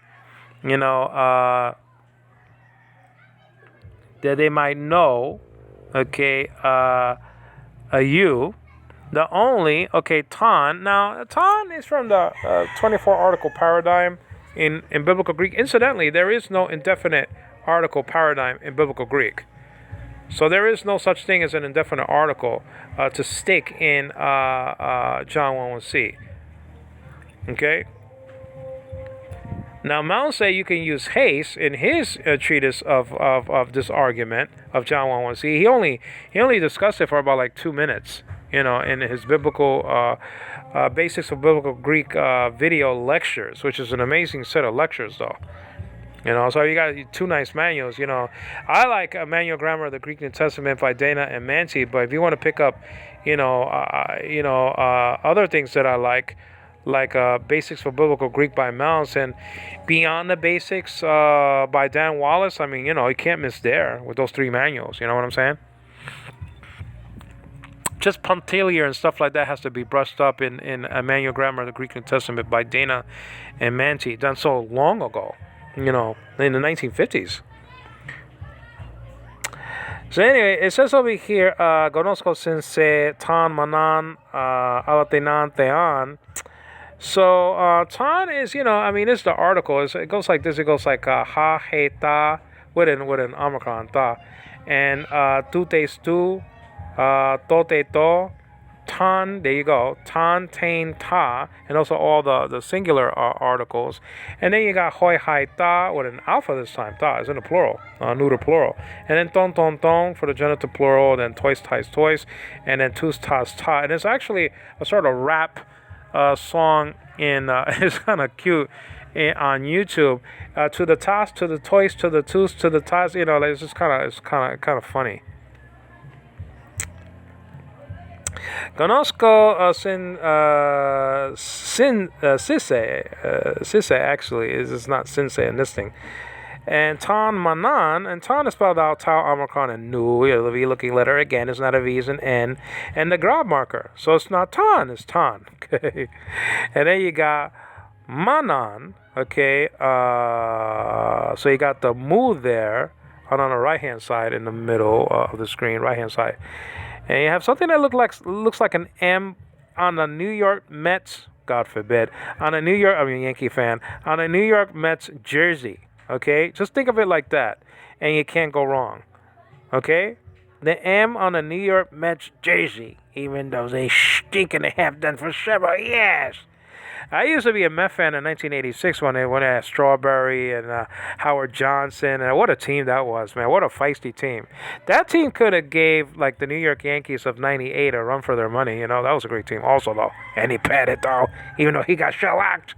I took woodchop in school. Even though he got shellacked in Game 6 of the 2001 World Series. He has 19 wins. In the playoffs, so that's a record. I think nobody has that. And then he got shellacked in game what 3 against the Cleveland Indians in the 1998 ALCS, which I don't want to see that one. I want to see game. I want to see it. Well, I'll stomach it. I've seen game 4 with Oduke though. That was a great game. Getting back to this, and then you have the O and then the N. You know, the Omicron and the Nu, and the Omicron and the Nu. Nowadays, the Omicron, that O-looking letter, which is a O in biblical Greek is O like in hot, is nowadays is called Omicron. So there is no distinction in modern Greek between the two O's in biblical Greek. You know, there's no distinction. That's found in biblical Greek. I mean, there's no distinction in modern Greek. The omega is an O like in home, and the Omicron is an O like in home. There's no distinction in modern Greek. So anyway, getting back to biblical Greek, will be tan manan, okay, mu. Nowadays it's called me, by the way. The M is called me. It's still an M like in Mary. It's pronounced in 3 different ways that I heard: mu, mu, and me. Mu and mu will be for biblical Greek. Me will be for modern Greek. Okay, but it's still M like in Mary. You know what I'm saying? Excuse me. So you have mu omicron nu nu for only. Okay, that's where you get the word mono from. You know, like a radio that has one speaker. You know what I'm saying? Only. So then you have the word for truth, okay, alethinan, and that's alpha with a separating marker, so it's not ha, it's like in the word arche. And then you have the lambda, which is an L, so it looks like an upside down Y. I'm on the left-hand side of the middle portion of the screen. And then you have an eta that's not an N. It looks like the E class in Greek, it looks like an N, doesn't it? It's not an N, it's an E class, like in the word day. Now it's called an eta. But just A like in they, like hey, like that, And then you have the theta, which is found in the word for God and the word for Thomas. And in and of itself, that theta, nowadays called theta, means divine. It means divine in and of itself. Now, I'm not saying that every time somebody is called God in the Bible with theta or theta, that he is true deity. It doesn't mean. I'm just saying each letter means something. Like I'm looking at the alpha, that means rising. Okay? The theta means divine. You understand what I'm saying? The gamma in genoskosin means like like generation, or it's like a stem on a plant. The beta in Biblios means basis or foundation. The sigma, and I think this is why, this is just me, the sigma, which means to synchronize, I'm putting it like an infinitive, but anyway, it means synchronize, and the thing is that I think that's the reason why the sigma, can be used for the future transformative, okay? Whether it's wrapped up in Psi or Kasi or a liquid future, whatever the case may be, you see in a liquid future, like in, I will raise it up again, the it referring back to the temple in verse 19 or whatever the case may be, John chapter 2. So sometimes you see the sigma like in stesetai, and, he will rise, he will arise. In the Greek Septuagint, chapter 5, verse 3. Now, I mention that because that can help you, because Jehovah's Witnesses like to try to prove that Jesus had a God in the Old Testament. They use verse 4 of chapter 5 of Micah. Well, I use verse 3 saying that's in the future. Okay, even the word will in English does that, in the future. And that's in the future tense. Like, I will be to him a father, he will be to me a son. Okay? It's not that he was the Son always, the eternal sonship of the Son. I don't believe in that. I believe that he was Logos, he was only God, and then he became the Son. I share the same sentiment or opinion that Walter Martin did, the great Dr. Walter Martin. He didn't believe in the eternal sonship of Jesus. He believed that he became the Son in the incarnation.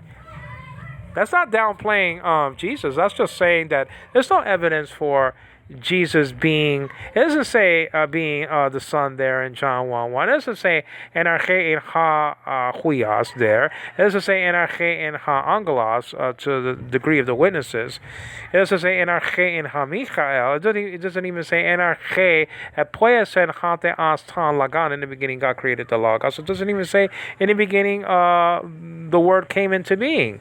Enarche egeneto or geneta halagos. Doesn't even say any of those scenarios. And if you want one in Hebrew, which is my number 6 scenario, copying or really translating the Greek there in my first scenario, Bereshit Bereshit bara Elohim hadabar. In the beginning, God created the logos. It doesn't say that anywhere in the Bible. In any of those 6 scenarios that I gave the witnesses, we can deal with the Son scenario and maybe the Malach scenario because, the Apostle Paul is called in the book of Ephesians, the book of Ephesians, chapter 1, verse 1, Paul, Malach. I mean, he calls himself a messenger. The very same word for angel also sometimes. And well, he wasn't an angelic creature, but he calls himself Malach, the Apostle Paul in Ephesians, chapter 1, verse 1. But he wasn't an angel flying all over the joint. He didn't fly to Ephesus as an angel, as an angelic creature. So we could have dealt with, if those scenarios were there, number 3 and 4, well, we could deal with those. But number 1, 2, and 6 and 5, well, we can't deal with Jesus being the Archangel Michael, but it's not there. So we don't have to deal with it. Let the witnesses deal with that. You know what I'm saying? Their tower of propaganda. They did say they were the prophet of God in 1972 on April Fool's Day, but that's besides the point. They also sold, magic wheat and corn to their own people. We're taking a corn that was not intrinsically valuable in the magic wheat and corn, in the wheat corn. The Great Pyramid of Giza is on par with the Bible. Really? Nobody was going to go to the moon? They prophesied that in 1943. And I think the Truth Slash Set You Free or something like that. He said nobody was going to go to the moon. What 24 people did? Even the $6 million man making it 25, but All right, so Alethinan. Tan, Manan, Alethinan, Theon. Theon. Let's look at Theon. Let's look at the Theos paradigm. I made it up the other day. Okay, because I couldn't find it on YouTube and I don't have a noun paradigm book with me, so I made it myself. Let's check it out. The paradigm, it says over here, just in case you don't believe me, it says the Theos paradigm by Angelo Rucci and then Quinones. It says right there. Did I write my name correctly? I mean, goodness gracious. All right, so anyway, I typed this up because I couldn't find it anyplace else. Okay, I don't want to type anymore now. And the paradigm goes something like this. Theos, Theu, Theo. I couldn't find any iota subscript in the Greek. Okay, I couldn't find it. That's not Greek there, but I think that's Greek there. If I punch in Greek right there, that's Greek. You see that's Greek right there?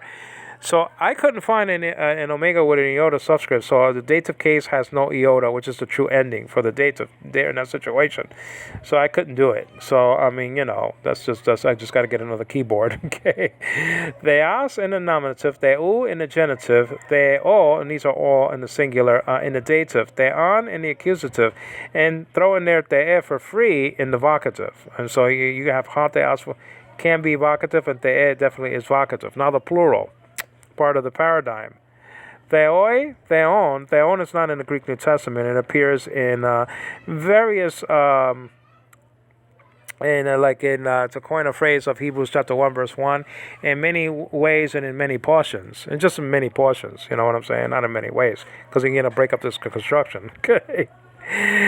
Theon appears in Daniel, for example, in Daniel chapter 2, verse 44, I believe, or verse 47, something like that. And so you see it there. Your God is the God of gods. That's Theon. That's not found in the Greek New Testament. Theon. Okay. So anyway, Theoi, Theon, Theois, and Theus, and that makes up the construction. Okay. Let's get back to this.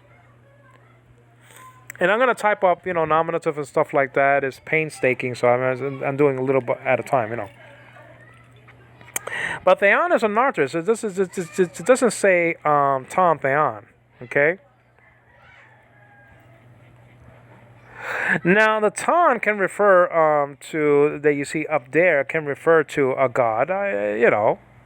Only true, it would be adjectives, okay, describing God, only true. And the ton can refer back to, the theon can refer back to ton or whatever. Can be connected to theon. I understand that. Incidentally, in P66, there is no theon there. Okay, it says the only through, and it breaks off right there and it comes back. So you might want to tell the witnesses, yeah, I believe that it might have been there. Okay, in Sinaiticus, I think it was there, Sinaiticus or Sinaiticus, whatever you want to call that. But in P66, the oldest existing Gospel of John that we have, there is no God here in the text. It was damaged, I believe. Okay, I think it was there. But you just throw off the witnesses a little bit and say, well, according to P66, which is second century text, 175 to 200 AD, one of the oldest existing writings of John that we have. P52 probably being the oldest existing fragment of the Gospel of John that we have. I mean, Dan Wallace was talking about something of the Gospel of Mark being from the first century. I have not heard anything more on that. So I got to check that out. And some of these dates have changed, so I'm just using sort of classical dates. All right, now I better cancel because the thing is that Now I better hurry up because this is much too long. So theon there is an accusative singular masculine construction. There is a feminine part of the paradigm for God, and you have two of them mentioned and recorded in Praxis Apostolon. What's Praxis Apostolon? Praxis means acts, and it begins with a P, and apostolon is in the genitive plural. It means of the apostles. Okay, so the Acts of the Apostles, chapter 19, has two of the constructions found in the feminine side of the paradigm for God, actually goddess. Okay, thea with an alpha this time, and then theon. It sounds the same as like this, but with an alpha and nu. Okay, so that's just it.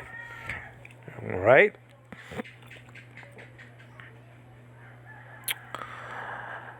Now, Artemis, the goddess Artemis, and there's another demigod there. You know what I'm saying?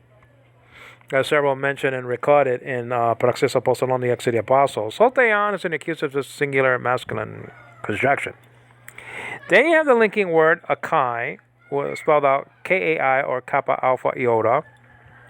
I already mentioned something like that. Then you have a relative pronoun. And that's Han, and you can tell it's a relative pronoun because basically, if you know the paradigm, and then number two, there's a graph marker. Okay, there's no. Well, when we go to the nominative, there's no acute or graph markers in nominative, constructions. You know what I'm saying? Like ha, he, and then ha again. Well, then you have your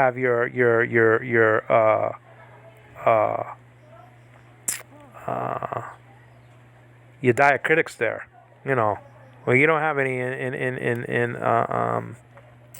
what you call it, articles, when it comes to the nominative,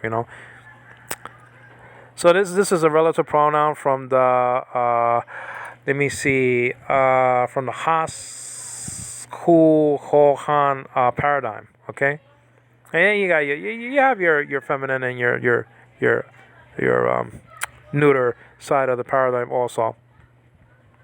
Okay, so then you have your then you have apostelas sounds like apostle, right? Sent,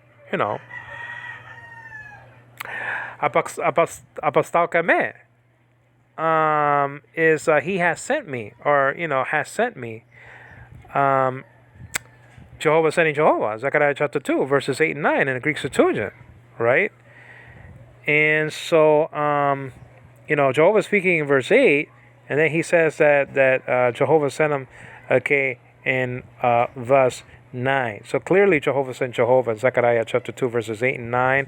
I believe it's Zechariah chapter 2, verses 12 and 13 in the Hebrew text, though, side of things. You understand what I'm saying? All right, so Han is a relative pronoun. Who meaning who, not a question mark. Not a question mark, not an interrogative. Who meaning he, like that. You understand what I'm saying? Han. There is a construction for questions, and you see that in the subjunctive also te. So I'm just saying. That's a separate thing. Han apostolka mas apostolos, I should say. And then Yesun and Christan, and those are both in the accusative singular masculine construction. Okay, and the paradigm for Christ will be Christos, Christou, Christo, Christan. Okay, and then that's in the singular part of the paradigm. The X-looking letter in Christ's title, and let me put it in the middle of the screen, middle left. That's not an X. That's a CH. That's a chi in Greek. Okay, like in the word arche, it's the same letter, but it's not capitalized there. In some of our Bibles, in unctuals, it'll be capitalized like this. All letters were capitalized. In like Sinaiticus, Vaticanus, like that, stuff like that. Jesus is spelled out capital iota, and then a breathing marker of the absence of aspiration. Actually, the soft breathing marker is before the letter. Now, you can't put it above the letter because it's going to collide maybe with something above. So they ingeniously put it in front. I like to say it in before the letter. I like to say in front of the letter, not before the letter, not in front of the letter. Because in front of the letter indicates in front. I mean, if you're in front of a door, you're in front of the door. You're not before the door. You understand what I'm saying? I like to say before the letter, not in front of the letter.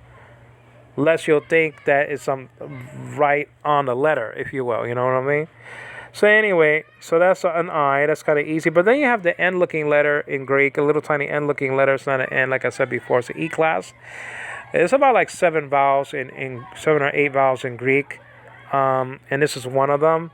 And so this is eta. It's an E class, like in the word they. And then you have your SOU, which is sigma, omicron, upsilon. Now, the upsilon nowadays is called epsilon. The omicron is nowadays called omicron. Okay? And you have the circumflex, over the upsilon. And then, sometimes that U is transliterated into U, sometimes Y, Like in Kurios, it's transliterated into a Y. And so you have KY. For some reason, in some circles. And then you have the V-looking letter, which is not a V, it's an N. So Yesun. Iesun. Okay, Iesun. Iesun. Okay, and that's in the accusative case. The accusative case has to do with limitation. Remember the cases of Greek. Now, in the classical sense of it all, when I mean classic, I'm talking about old manuals like a manual grammar in the Greek New Testament from the 1950s. I mean, I'm talking about, you had about like around 7 or 8 cases. I mean, you had 8 cases. You had the nominative case and the genitive case and the vocative case or the vocative. And then you had your dative case and accusative case and then your instrumental case and then your ablative case, which is one of my favorite. It has to do with separation. Our sins were separated from us.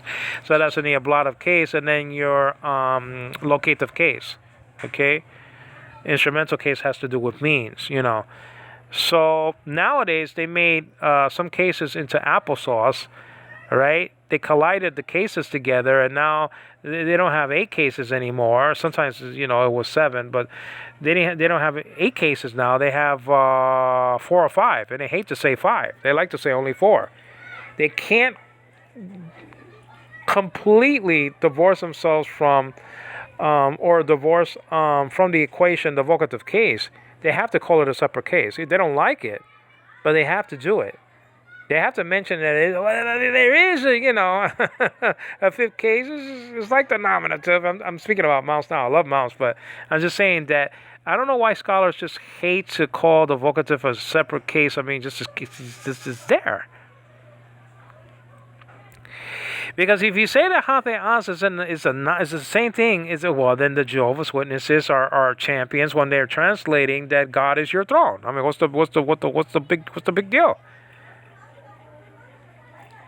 Hapeos is acting like the subject of the sentence. So you can say God is your throne, and throne is no longer the subject, but it's an adjective describing God, and there's no such thing in the Bible. Now, I'm not saying that Mounce is with that. I'm just saying that some of these scholars, I think, to make it easy for students to remember less, just like they don't like to give students all the paradigms, and I understand that. Only what you need, not what you want, sort of a deal. You know, I think they're trying to make it easy for everybody by giving less, and I understand why it cuts time. And if you use that time that could be used for all the paradigms, you could be tackling some other issues. I understand that. Mounce is just a wonderful scholar. I mean, he's a wonderful born-again Christian, by the way. Just a beautiful man, beautiful human being. It's kind of funny how his dog, barged in when he was studying, basics of biblical Greek, when he was, doing the video series. That was funny though. Well, basically that's it.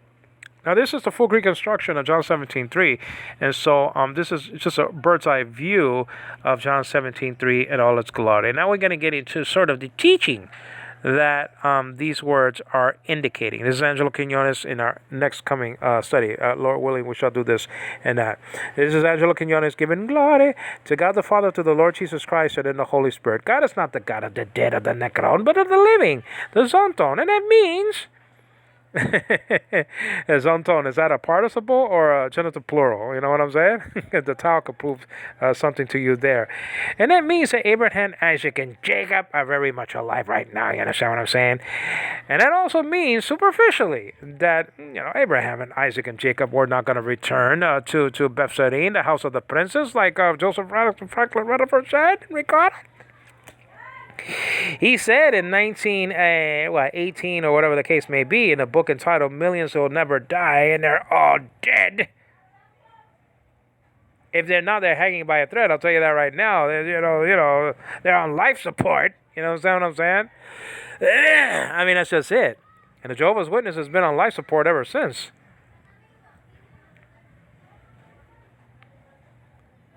I mean, Abraham, Isaac, and Jacob were going to return. Where in the Bible does it say that? And then they made, Joseph Franklin Rutherford made a mansion. Not a house, guys. A mansion. With 2 Cadillacs. What, Abraham couldn't drive?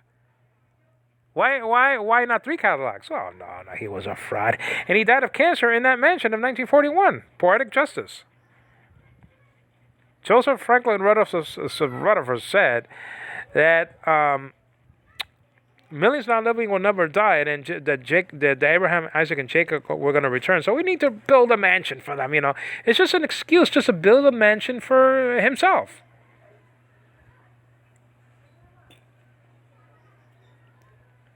Is that an adjectival intensive? I forgot. You know what I'm saying? But anyway, this is just that day. Well, this is Angelo Quinones, always giving glory to God, guys. Take care.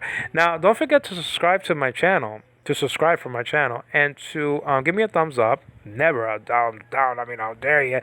And then give me a comment on the screen. What else you want to see if full Greek construction wise? Okay, basically a lot of the stuff is basic Greek, and God chose it like that. He chose the Koine Greek. I mean, once you get into second year Greek and third year Greek and fourth year Greek and stuff like that, I mean, you have other, things to tackle. I mean, the richness of the genitive is rich. The genitive of time, the genitive of place, the partitive genitive is just like the Partridge Family, guys. That's just a deal. I mean, the genitive is very rich and steep. I mean, it's just a limiting case as to kind. And the accusative kind is the limitation, but as to the extent of the hearing. In Acts chapter 22, verse 9. It's not that they didn't hear the voice, they didn't understand the voice. And NASB, like they always do, they fixed the mistake of the King James translators. King James says, they heard the voice in Acts chapter 9, verse 7, and then they didn't hear the voice in Acts chapter 22, verse 9. What's the deal? It's a contradiction. Thank God for that NIV. I just upset another cult, the King James only cult and groupie. But anyway, who cares? This Angelo Quinones giving clarity. I mean, Easter in Acts chapter 12, really, verse 4, guys. Easter, turtles talking in a Song of Solomon chapter, 2, verse 12. a target in the backside of Goliath. You know what I'm saying? Jesus dying before he went to the cross, verse 30, chapter 5. This is in the King James. Acts of the Apostles, the Holy Spirit being missing in verse 25 of chapter 4. You understand what I'm saying? People complaining about may have eternal life or might have eternal life, and it's a subjunctive. You know, in John 3:16. Should I go on? I mean, Jesus found and recorded 270 times more in the NIV than in the King James. And that's a fact. Look at the strongest and the strongest concordance, and you see the numbers side by side. Back to back and the belly to belly, like John Sterling likes to say. Hope the Yankees make the playoffs this year, and that's about it. This is Angelo Quinones giving glory to God. Take care, guys. Bye-bye now. Bye.